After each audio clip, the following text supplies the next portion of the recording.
Мен Омарова Мақпал Болатхановна, Жамбыл облысы, Жамбыл ауданы, Шайғорық ауылы, Шайғорық орта мектебінің математика пәнінің ұстазымын. Жоғарғы білімді педагог сарапшы. Еңбек өтілім 16 жыл. Аталған мектепте 2007 жылдан бері жұмыс жасап келемін.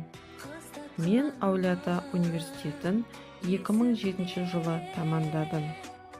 Мен өз мамандығымды, шәкірттерімді жақсы көремін. Менің армандаған ұстаздық жолым математика пәнінің мұғалімі. Мұғалім ісі сырттай қарапайым болғанымен тарихтағы ұлы істің бірі.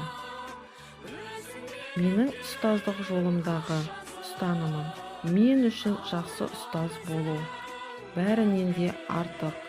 Өйткені мұғалім мектептің жүрегі. Өткенді білмей өркениетке жете алмаймыз. Қазіргі заман білімді жастардың қолында. Ендеше жаңа әлемге, жаңа Қазақстанға жаңаша жол ашу.